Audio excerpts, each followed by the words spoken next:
ನೀವು ಮಹೇಶ್ವರ ಗುರು ಸಾಕ್ಷಾತ್ ಪರಬ್ರಹ್ಮ ತಸ್ಮೈ ಶ್ರೀ ಗುರುವೇ ನಮಃ. ಗುರುಗಳ ಪಾದಾರವಿಂದಗಳಿಗೆ ನಮಸ್ಕಾರ ಮಾಡ್ತಾ ಅವರ ಆಶೀರ್ವಾದವನ್ನ ಪಡ್ಕೊಳ್ತಾ ಈ ಪುಣ್ಯ ಭೂಮಿಯಲ್ಲಿ ಕಾಲಿಡೋದಕ್ಕೂ ಅದೃಷ್ಟ ಬೇಕು. ಅಂಥದ್ರಲ್ಲಿ ನೀವೆಲ್ಲರೂ ಅವರ ಆಶ್ರಯದಲ್ಲಿ ವಿದ್ಯೆಯನ್ನ ಪಡ್ಕೋತಿದ್ದೀರ. ನನ್ನ ಪ್ರಕಾರ ನಿಮಗಿಂತ ಪುಣ್ಯ ಮಾಡಿರೋರು ಈ ಪ್ರಪಂಚದಲ್ಲಿ ಇನ್ಯಾರೂ ಇಲ್ಲ.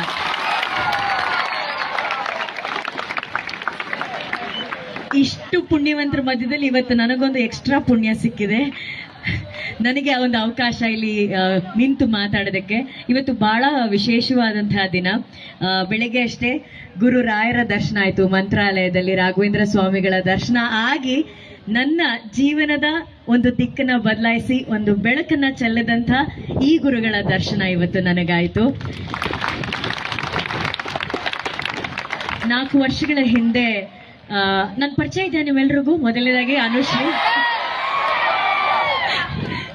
ಸರಿಗಮಪ ನೋಡ್ತೀರಾ? ನಾನು ಯೂಟ್ಯೂಬ್ ಇನ್ಸ್ಟಾಗ್ರಾಮದಲ್ಲೂ ಇದ್ದೀನಿ, ಆದರೆ ಯೂಟ್ಯೂಬಲ್ಲಿ ಅತಿ ಹೆಚ್ಚು ನೋಡುವಂತಹ ವಿಡಿಯೋ ನಮ್ಮ ಗುರುಗಳ ಮಾತುಗಳನ್ನೇ ನಾನು ಬಹಳ ಇಷ್ಟಪಟ್ಟು ಕೇಳುವಂತಹ ಮಾತುಗಳು. ನಾನಾಗ್ಲಿ ನನ್ನ ತಾಯಿ ಆಗಲಿ ಯೂಟ್ಯೂಬಲ್ಲಿ ಅವರ ಮಾತುಗಳನ್ನ ಕೇಳ್ಬೇಕಾದ್ರೆ ನನಗೆ ಒಂದು ಅವಕಾಶ ಸಿಗ್ಬೇಕಿತ್ತು ಇವ್ರ ಹತ್ರ ಮಾತಾಡೋದಕ್ಕೆ ಅಂತ. ಈ ಒಂದು 4 ವರ್ಷಗಳ ಹಿಂದೆ ನನ್ನ ಜೀವನದಲ್ಲಿ ಬಹಳ ಆಗ್ಬಾರ್ದಂತ ಒಂದಷ್ಟು ಘಟನೆಗಳಾಯ್ತು. ಸಿಕ್ಕಾಪಟ್ಟೆ ನೋವಲ್ಲಿದ್ದೆ. ದಿಕ್ಕು ತೋಚದಂತಹ ಒಂದು ಪರಿಸ್ಥಿತಿ ಇರುತ್ತೆ ಗೊತ್ತಾ. ಇವಾಗ ಜಾತ್ರೆಯಾಗೆ ತಂದೆ ತಾಯಿ ಮಕ್ಳನ್ನ ಕರ್ಕೊಂಡು ಹೋದ್ರೆ, ಒಂದು ಮಗು ಕಳೆದು ಹೋದ್ರೆ ಆ ಮಗುಗೆ ಏನ್ ಮಾಡ್ಬೇಕು ಅಂತ ಗೊತ್ತಾಗಲ್ಲ. ಸುತ್ತ ಜನ ಇದ್ದಾರೆ, ಎಲ್ಲರೂ ಕಾಣ್ತಿದ್ದಾರೆ, ಆದ್ರೆ ನಮಗ್ ದಾರಿ ಇಲ್ಲ ಅನ್ನೋ ತರ ಸಂದರ್ಭ ನನ್ನ ಜೀವನದಲ್ಲಿ ಬಂದಾಗ, ನನ್ನ ಅರಿವಿಲ್ಲದೆ ನಾನು ಇಲ್ಲಿ ಬಂದು ಕೂತಾಗ ನಾನು ಗುರುಗಳ ಹತ್ರ ಏನೂ ಕೇಳಲಿಲ್ಲ, ನಾನು ಏನೂ ಹೇಳಲಿಲ್ಲ. 1 ತಾಸು ಗುರುಗಳ ಹತ್ರ ನಾನು ಏನ್ ಮಾತಾಡಿದೆ, ನನ್ನ ಜೀವನವೇ ಬದಲಾಯಿತು. ಇವತ್ತಿಗೆ ನಾನು ಇಷ್ಟು ಕಾನ್ಫಿಡೆಂಟ್ ಆಗಿ ನಿಮ್ಮ ಮುಂದೆ ಮಾತಾಡ್ತಿದ್ದೀನಿ ಅಂದ್ರೆ ಅವತ್ತು ಅವರಿಂದ ನಾನು ಕೇಳಿದಂತ ಮಾತುಗಳು ನನ್ನ ಜೀವನದಲ್ಲಿ ಬಹಳ ದೊಡ್ಡ ಪ್ರಭಾವ ಬೀರಿದೆ. ಅವ್ರ ಪ್ರತಿ ಸಲ ನಾನು ಅವ್ರನ್ನ ಭೇಟಿ ಮಾಡಿದಾಗ ಅಥವಾ ಅವ್ರ ವಿಡಿಯೋಗಳನ್ನ ಸ್ಪೀಚ್ಗಳನ್ನ ನಾನು ನೋಡಿದಾಗ ಅವ್ರು ಹೇಳಿದ್ ಒಂದೇ, ಆದಷ್ಟು ಕಿವಿಗಳಿಗೆ ಮನಸ್ಸುಗಳಿಗೆ ಒಳ್ಳೆ ವಿಚಾರಗಳನ್ನ ಮಾತ್ರ ತುಂಬಿಸ್ಬೇಕು ಅಂತ ಹೇಳಿ. ಕೆಟ್ಟದ್ದು ಒಂದೊಂದ್ಸಲಿ ನಾವು ನೋಡ್ತೀವಿ, ಕೆಟ್ಟದ್ದು ನಮ್ಮ ಅರಿವಿಲ್ಲದೆ ಕೇಳ್ತೀವಿ, ಕೆಟ್ಟದನ್ನ ನಾವು ಮಾತಾಡ್ಬಿಡ್ತೀವಿ, ಮನ್ಸಿಗೆ ತಗೋತಿರ್ತೀವಿ. ಹೇಗೆ ನಾವು ಪ್ರತಿದಿನ ನಮ್ಮ ಬಟ್ಟೆಗಳನ್ನ ಶುಚಿ ಮಾಡ್ತೀವಿ, ನಮ್ಮ ಮನೆಯ ಪಾತ್ರೆಗಳನ್ನ ಶುಚಿ ಮಾಡ್ತೀವಿ, ಅದೇ ರೀತಿ ನಮ್ಮ ಮನಸ್ಸನ್ನ ಕೂಡ ಶುಚಿ ಮಾಡ್ತಾ ಮಾಡ್ತಾ ಪ್ರತಿದಿನ ಒಳ್ಳೆ ವಿಚಾರಗಳನ್ನ ತಗೊಬೇಕು. ನೀವಂತೂ ಒಳ್ಳೆ ವಿಚಾರಗಳನ್ನ ಇರುವಂತಹ ಗಾಳಿಯನ್ನ ಸೇವಿಸ್ತಾ ಇದ್ದೀರಾ ನೀವು. ಇದಕ್ಕಿಂತ ಪುಣ್ಯ ನಮಗೆ ಇನ್ನೇನ್ ಬೇಕು ಅಲ್ವಾ? ಎಲ್ರು ಹೇಳ್ತಾರೆ ಅನ್ನದಾನ ದೊಡ್ಡದು, ನೇತ್ರದಾನ ದೊಡ್ಡದು ಅಂತ. ಆದ್ರೆ ನನ್ನ ಪ್ರಕಾರ ವಿದ್ಯಾದಾನ ಬಹಳ ಬಹಳ ದೊಡ್ಡದು. ಯಾಕಂದ್ರೆ ಜನ್ಮವನ್ನ ನಮ್ಮ ತಂದೆ ತಾಯಿ ಕೊಡ್ತಾರೆ, ಆದ್ರೆ ನಾವು ನೋಡುವಂತಹ ಗುರಿಯನ್ನ ತಲುಪುವಂತ ದಾರಿ ನಮಗೆ ಮಾಡಿಕೊಡೋದು ಒಬ್ಬ ಗುರು ಮಾತ್ರ. ಇಷ್ಟು ಸಾವಿರಾರು ಲಕ್ಷಾಂತರ ಮಂದಿಗೆ ಗುರಿ ತೋರಿಸಿರುವಂತ ಆ ಗುರುಗಳಿಗೆ ನಿಜವಾಗ್ಲೂ ಇವತ್ತು ನಾವೆಲ್ಲರೂ ವಂದಿಸ್ಲೇಬೇಕು. ನೀವೆಲ್ಲರೂ ಅದನ್ನ ಪಡ್ಕೊಂಡಿದ್ದೀರಾ. ನಾನು ಅಲ್ಲಿ ಒಳಗಡೆ ಆಫೀಸಲ್ಲಿ ಕೂತ್ಕೊಂಡು ವಿಡಿಯೋ ನೋಡ್ತಿದ್ದೆ. ನಿಮ್ಮ ಮಠದ ಶಾಲೆ ಎಷ್ಟು ಚೆನ್ನಾಗಿದೆ. ಪ್ರತಿ ಭಾನುವಾರ ಅನ್ಕೊಂತೀನಿ ಬೆಳಿಗ್ಗೆ 3:30 3:45 ಎದ್ದು ನೀವೇ ಹಿಟ್ಟು ರುಬ್ತೀರಾ, ನೀವೇ ಇಡ್ಲಿ ಹಾಕ್ತೀರಾ, ನೀವೇ ಇಡ್ಲಿ ಬಳಸ್ತೀರಾ. ನನ್ನ ಪ್ರಕಾರ ಹೀರೋ ಹೀರೋಯಿನ್ ಆಂಕರ್ಗೆಲ್ಲ ಚಪ್ಪಾಳೆ, ಹುಡುಗರಿಗೆ ನೀವೇ ಚಪ್ಪಾಳೆ ಹೊಡಿಬೇಕು. ನೀವು ರಿಯಲ್ ಹೀರೋಗಳು.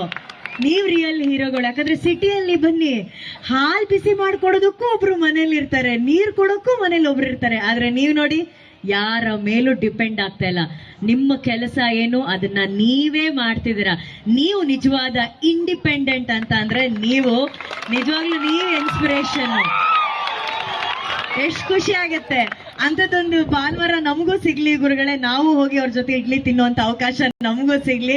ಬಹಳ ಚಲೋ ಚಟ್ನಿ ಎಲ್ಲ ಮಾಡ್ತೀರಿ, ಇಡ್ಲಿ ಎಲ್ಲ ಮಾಡ್ತೀರಿ ಅಂತ ನಾವು ಕೇಳ್ಪಟ್ವಿ. ಎಲ್ಲಿ ಅಲ್ಲಿ ನೀವ ಮಾಡೋದು ಆ ಕಡೆ ಎಲ್ಲ? ಸೂಪರ್.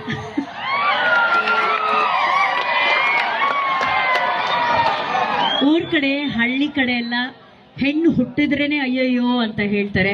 ಇನ್ನು ಹುಟ್ಟಿರೋ ಹೆಣ್ಣಿಗೆ ಓದಿಸ್ಬೇಕಾ ಅಂತ ಕೊರಗ್ತಾರೆ. ಅಂತ ಯಾವ ಕೊರಗು ಕೂಡ ಇಲ್ಲ.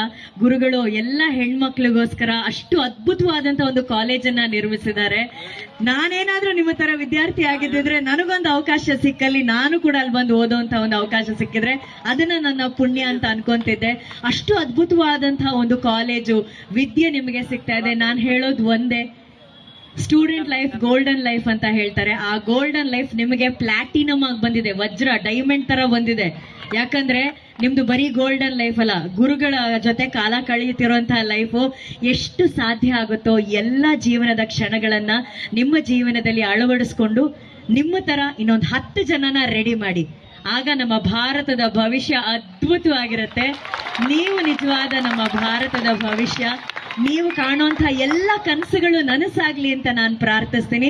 ಮತ್ತೆ ಮತ್ತೆ ಈ ಭೂಮಿಗೆ ಬರುವಂತಹ ಅವಕಾಶ ನನಗೆ ಸಿಗ್ತಾ ಇರಲಿ. ಗುರುಗಳ ಆಶೀರ್ವಾದ ನನ್ನ ಜೊತೆ ಯಾವಾಗ್ಲೂ ಇರ್ಲಿ ಅಂತ ಆಶಿಸ್ತೀನಿ. ಧನ್ಯವಾದಗಳು ಗುರುಗಳೇ, ಧನ್ಯವಾದಗಳು. ಇಲ್ಲಿ ಮಾತಾಡೋದಕ್ಕೆ ಅವಕಾಶ ಮಾಡಿಕೊಟ್ಟಂತಹ ತಮಗೂ ಕೂಡ ಧನ್ಯವಾದಗಳು. ನನ್ನ ಮಾತನ್ನ ಕೇಳೋದಕ್ಕೆ ನಿಮ್ಮೆಲ್ಲರಿಗೂ ಧನ್ಯವಾದಗಳು. ನಾಳೆ ನಮ್ಮ ಗಂಗಾವತಿಯಲ್ಲಿ ಸರಿಗಮಪ ಕಾರ್ಯಕ್ರಮ ಮಾಡ್ತಿದ್ವಿ. ವೇದಿಕೆ ಹತ್ತಿದಾಗ ಫಸ್ಟ್ ನಾನು ಹೇಳೋದೆ ಈ ಮಠದ ಬಗ್ಗೆ, ಈ ಮಠದ ಮಕ್ಕಳ ಬಗ್ಗೆ. ಇದನ್ನ ನಾನು ನಾಳೆ ಬಹಳ ಹೆಮ್ಮೆಯಿಂದ ಹೇಳ್ಕೋತೀನಿ. ಇವತ್ತಿನ ದಿನ ನನ್ನ ಜೀವನದಲ್ಲಿ ಬಹಳ ಖುಷಿಯಿಂದ ನೆನಪಲ್ಲಿ ಇಟ್ಕೋತೀನಿ. ನೀವು ಯಾವಾಗ್ಲೂ ಖುಷಿಯಾಗಿರಿ, ನಗ್ನಗ್ತಾ ಇರಿ. ಅಪ್ಪು ಸರ್ ಹೇಳ್ದಂಗೆ ಒಳ್ಳೇದನ್ನೇ ಮಾಡ್ತಾ ಇರಿ. ಓಕೆನಾ?